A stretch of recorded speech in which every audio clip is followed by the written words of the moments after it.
It's our exclusive interview with Ton Scherpenzeel of Kayak. I'm John Bowden from Rock History Music. A little while ago, Kayak released their 17th studio album. CC the Sun was their first one from 1973. I discovered them in the late 70s and went backwards and became a huge fan, especially from their 1975 album, Royal Bed Bouncer.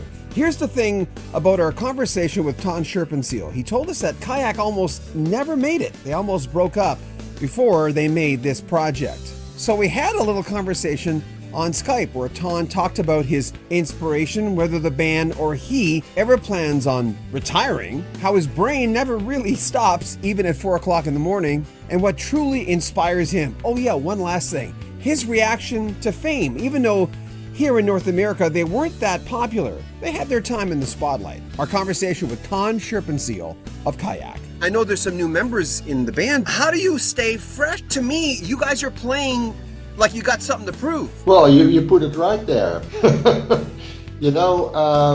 We sort of split up.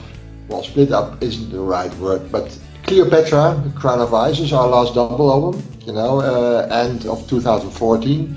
It coincided with the departure of our two vocalists, which meant the end of that lineup, basically. That's what happened. And it was a depressing period and a sad period, and I've been wondering for a year whether to go on with the band or not, to continue with music even. I was really in a low point. So I thought, after a year, well, this is not the way to end Kayak. If I stop with Kayak, it will be my own conditions and not because people leave. And once I got that in my mind, and it was the next step to decide to go on with the band. And once I've decided that, inspiration came flowing back, and that's what really happened. And so what you're hearing is like 85% is really new, composed in the last 2 years. And I think I needed that year of not even speaking, not even thinking about Kayak in our house. Irene and I didn't even mention the word K word. And but we needed that time to go back to the essence and to think, what do I really want? And so it is a new step. And although it will always be Kayak when I write it.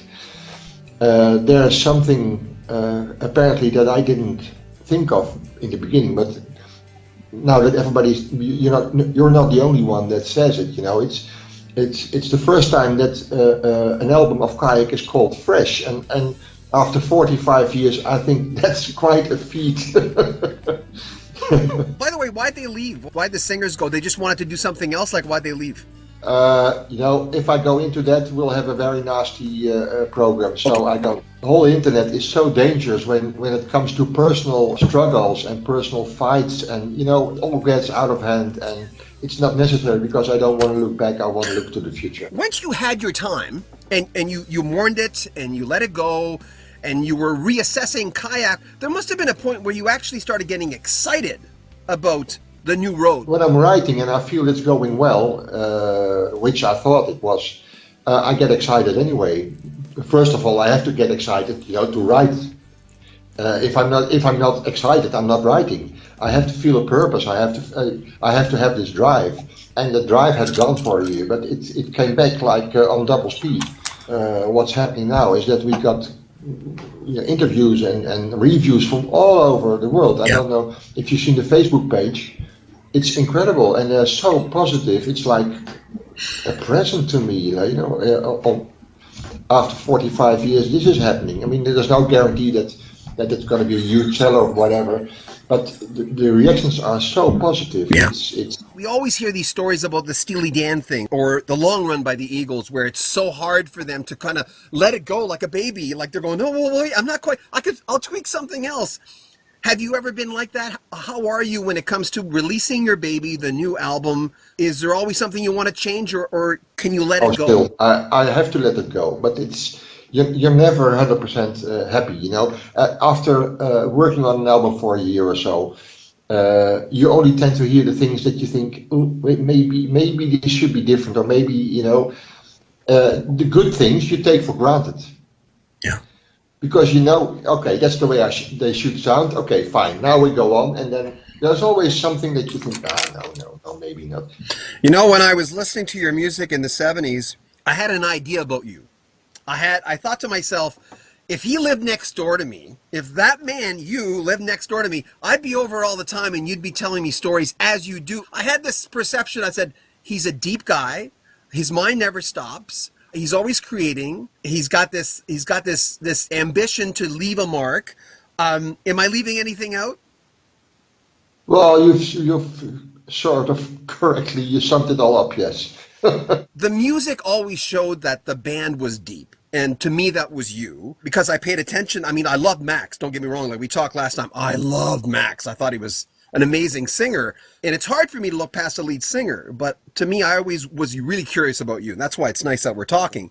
When you were young and Kayak was starting, did fame, and I know you didn't have that much in North America, but did it ever get to you? Did it ever go to your head? I mean, you're an older man now.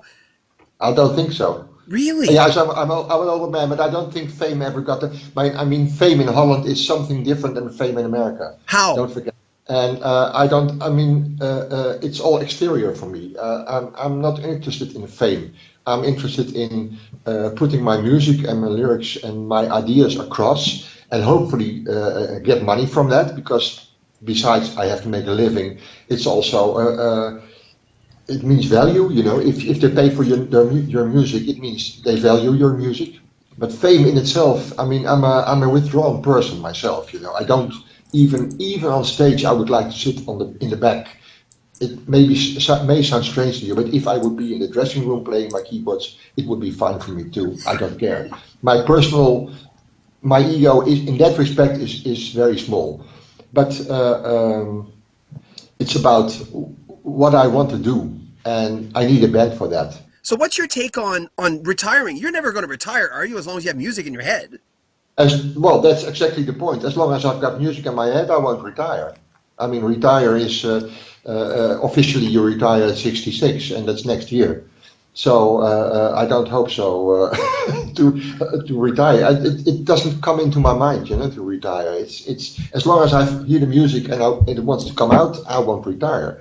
Yeah. So I'll just go on as long as I'm physical healthy, and I hope I have a lot to tell musically. And you can't predict that, you know. It can be finished.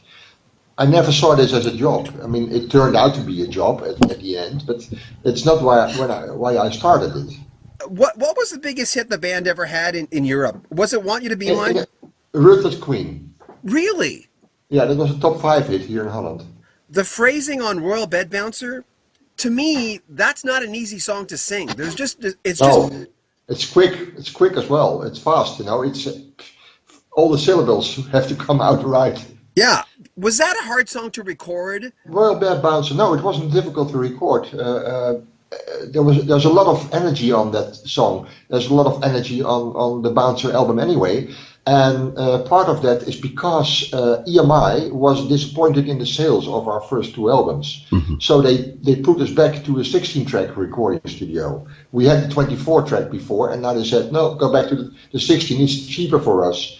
Which was a blessing in disguise, because it turned out to be a very energetic album without too many overdubs, which only contributed to the whole atmosphere and the whole energy thing. You don't talk to Max anymore, right? Where is he? I don't know. I think he's very in a very bad shape in his health. I want to thank Ton Scherpenzeel of Kayak. 17 is a brand new album. There'll be links to where you can pick it up on the bottom, as well as links to their website, their Facebook group, where you can learn more about Ton Scherpenzeel and the history of this great band from Holland. Make sure you comment on our video, subscribe to our channel, and share our videos. I'm John Bowden. This is Rock History Music.